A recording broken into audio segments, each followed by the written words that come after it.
Man, what's up, everybody? Welcome back to another episode of EOS. It's 10 out of Jake, man. I'm rocking with y'all rocking with me. And for this video, we're going to be speaking on the Houston rapper Chucky Trill and how he was just recently shot and killed in Atlanta. March 5th, 2021, around 3 in the morning, Atlanta PD received a call stating a shooting had just happened on Interstate 85 South near Jimmy Carter Boulevard.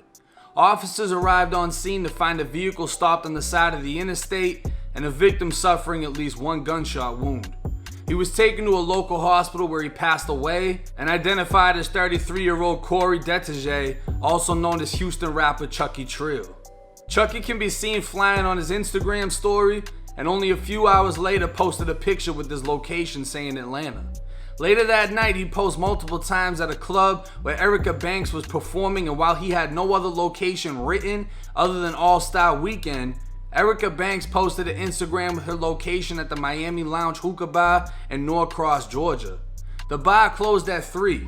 Chucky pulled off, and less than 10 minutes away, a car opened fire into his, striking and later killing him.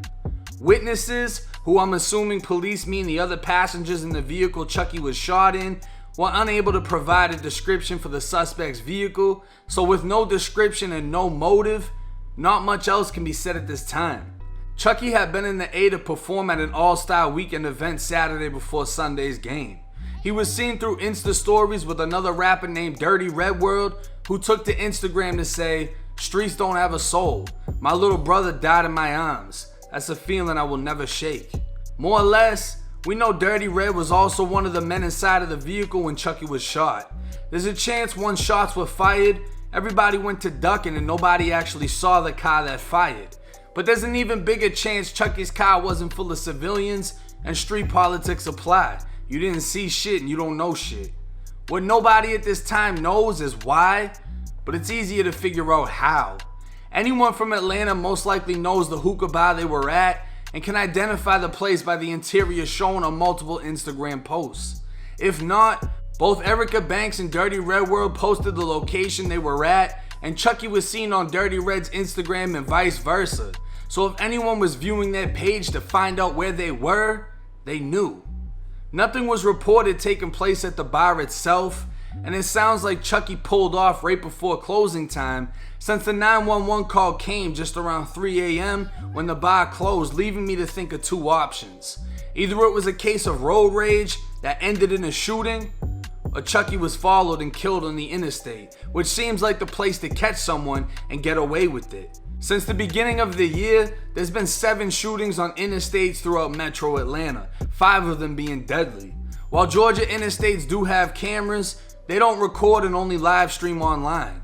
If Chucky was followed, the shooters were most likely at the bar, in the parking lot, or down the street, giving a chance that they were recorded on camera. But without proof of which car actually followed Chucky onto the highway, and obviously no video evidence of a shooting, without a witness report, it doesn't seem likely much will become known. Now, like I said, this sounds two ways to me, either the perfect murder or a random act of road rage that just played out in the shooter's favor, being that it happened in an area where shootings are hard to solve. There's limited visibility, the cameras aren't even working like that, they just live stream but they don't record, and nobody's gonna say shit, so what can you really do? But what I wanted to further point out is, whenever you have some form of notoriety or a reputation, you're becoming known for something, you're gonna have good people that follow you and bad people. You're gonna have some people that follow you just to hate on you because they don't like you so much. Whatever they have going on in their life or their insecurities, they see you and they don't like you, right? How many girls have you heard hate on Kim Kardashian versus how many guys have you heard like, yeah, I smashed that?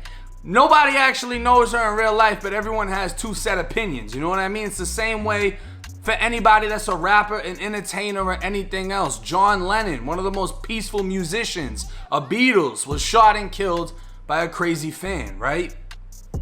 Anytime you have this clout surrounding your name, you're at risk. If you're inside of the hip-hop culture and you're famous in any which way, you could be a fucking YouTuber, you could be a rapper, you could be a producer, an entertainer, a club host, you know that there's a chance that you could die. That's just how shit plays out when you got gangsters involved, when you got motherfuckers that's from the streets pulling up to events, they're bringing that street mentality with them, and shit is gonna play out how it plays out in the streets. So I say that to say this: if you're traveling, don't post where you're at. Unless you're already up out of that location, there's no reason for you to do that. Because while you may only know of a few enemies you have, it's guaranteed you have more enemies than you know about. You have people hating on you in all sorts of different locations that you have no idea of or why, and you may not care to, but you have to move and acknowledge the fact that people don't like you. People will try to take you out of whatever peaceful, positive mentality you're in. Look at Nipsey Hussle, right? Nipsey Hussle got killed by a rat. That doesn't make him any less real. That doesn't make him any less Nip. But the fact of the matter is he was accessible, and that accessibility for someone to walk up to him and confront him, that's what got him killed. When you're letting your location be known, when you're popping out to public events, you're giving people that access. They now have an accessibility to make contact with you. They know where you're gonna be at, and you don't know when they're gonna come. You don't know where they're coming from. This sounds like this could have been one of those situations, and even if it wasn't, you still have to move as if someone is trying to do something, because proper planning prevents poor performance. Proper planning is gonna keep you from walking into a death trap.